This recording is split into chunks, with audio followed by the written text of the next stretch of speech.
गुलनाज नहीं, इस घर में जो कुछ भी गलत हो रहा है उसका जिम्मेदार मैं हूं ही ना।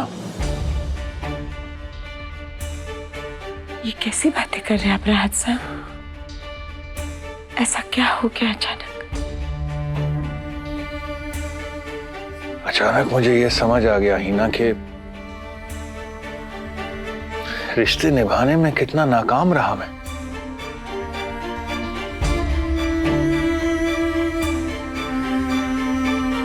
ना एक अच्छे शौहर का, ना एक अच्छे बाप का रिश्ता निभा पाया। आज मैंने हैदर की आंखों में जो दर्द देखा है, उसके आंसू सिर्फ इल्जामों से भरे हुए थे मेरे लिए। शादीशुदा होते हुए किसी और से मोहब्बत करना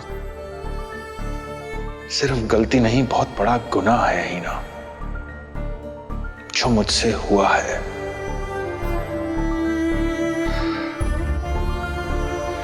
ये 2 शादियां करके मैंने अपने पूरे खानदान को आग में झोंक दिया हिना।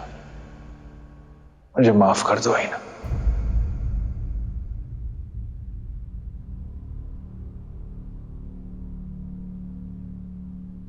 अब जो हो गया सो हो गया। अब रूहान, गुलनाज और नूर भी मेरा खानदान है, मेरी जिम्मेदारी है।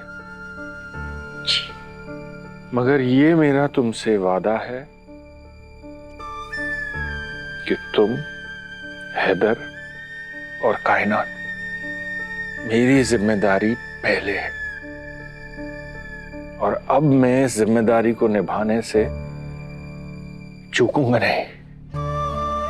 काश मैंने हैदर के गुस्से में छुपा हुआ दर्द पहले देख लिया होता। खैर, देर आए दुरुस्त आए। और अब मैं अपने बेटे हैदर के साथ अपना रिश्ता सुधारने की पूरी कोशिश करूंगा।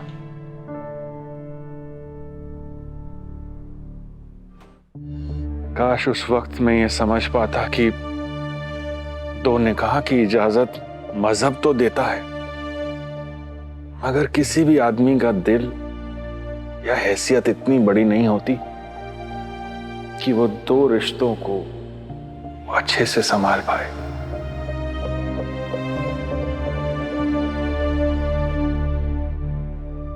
अरे अब इसमें शर्माने वाली क्या बात है? हो गई मोहब्बत एक शादीशुदा आदमी से तो हो गई। मजहब तो वैसे भी मर्दों को 2 शादियां करने की इजाजत तो देता है ना बेटा। कह दो हैदर से कि वो दूसरा निकाह कर ले तुमसे। ये सब आप क्या कह रही हैं आंटी? ये निकाह विकाह की बातों तक कहाँ पहुंच गई आप? ये ऐसा कुछ भी नहीं है। तो इसका मतलब पक्का मोहब्बत तुम्हें तो हैदर से है नहीं, है ना? कह दिया ना, नहीं है मोहब्बत। लिख कर दूं क्या?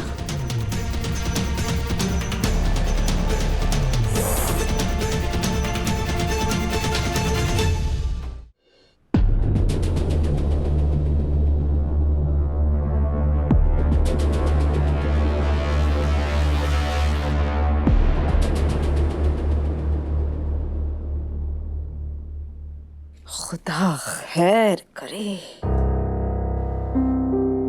इसका मतलब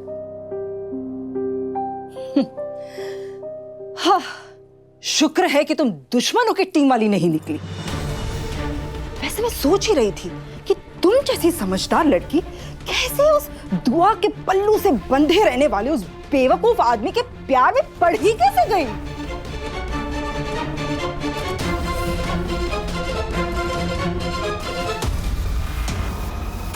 अरे बात बात पर तो गुस्सा करता रहता है वो, तेवर दिखाता रहता है। पता नहीं क्या समझता है वो अपने आप को। खुदा खैर करे, काश उस हैदर का कारोबार चलता ही नहीं। अरे सड़कों पर धूल मिट्टी चाटता रहता ना, तब जाके उसे उसकी औकात पता चलती। अरे एक नजर बर्दाश्त नहीं कर सकती मैं उस आदमी को।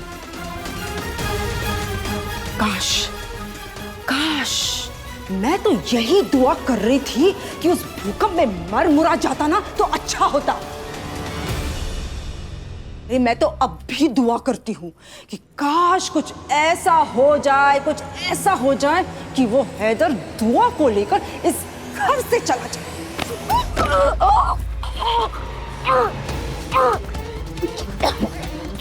हैदर को बद्दुआ दूंगी, उसे घर से बाहर निकालूंगी। छूकर तो दिखाओ हैदर को।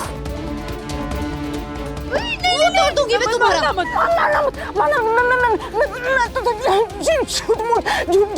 जानबूझ कर तुम्हें उकसाने के लिए बोल रही थी। गजल बेटा छोड़ो इसे, लग जाएगा।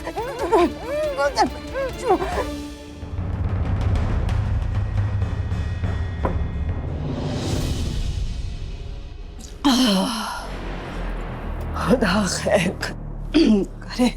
आप ठीक तो है ना? तो आखिर तीर निशाने पर लग ही गया। बेटा यही तो कबूल करवाना चाहती थी मैं तुमसे। अरे प्यार किया कोई चोरी नहीं की, छुप छुप आहें भरना क्या? नहीं I'm sorry, I'm really sorry aunty. क्या हो गया? ये वो सारी गलती ना मेरी है। मुझे हैदर का ख्याल अपने दिल में लाना ही नहीं चाहिए था। लेकिन मैं क्या करूं? आप प्लीज किसी को मत बताइएगा। मैं ये घर छोड़कर चली जाऊंगी। मैं दुआ और हैदर की जिंदगी में नहीं आऊंगी, प्रॉमिस। ठीक है, तो फिर जो गलत हो रहा है हो जाने दो। छीन लेने दो इन लोगों को तुमसे तुम्हारा हक। मतलब अब सब कुछ मैं ही पता लगा कर बताओ तुम्हें। तुम भी तो मेहनत करो।